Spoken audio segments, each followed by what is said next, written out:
Pinaglinis ng 10 oras ng gabi ang ilang kabataan sa Quiapo matapos nilang magbasag ng bote at ilaw sa kalye.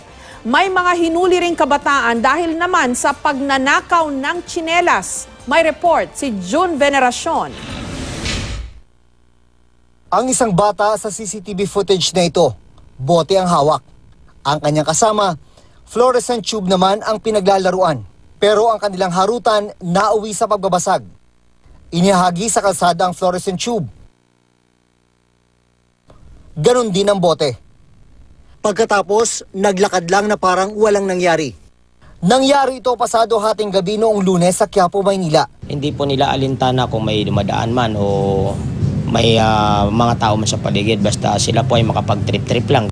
Na-monitor sa CCTV ang mga pasaway na bata, kaya huli sila ng mga barangay tanod. Sinermonan, pinakain. Pero yun, nauli na kayo, may merienda pa kayo. Pero pagkatapos ng merienda, pinaglinis sila ng kalsada. Sa susunod, magbasag uli kayo. Buong Quiapo napapalinis ko sa inyo. Mga pasaway ng mga bata. Matapos pagwalisin ng kalye 10 oras ng gabi, pinauwi rin ang mga batang lalaki. Yung mga binasag nila na yun, pinalinis rin natin. Pinaglinis natin sila ng kalsada para malaman nila kung gaano kahirap maglinis. Dito sa Barangay 307, Quiapo, Maynila, matagal ng problema yung mga kabataang galing sa mga kalapit barangay, galing sa iba't ibang lugar, na napupunta dito at nasasangkot sa iba't ibang gulo, nasasangkot sa iba't ibang krimen.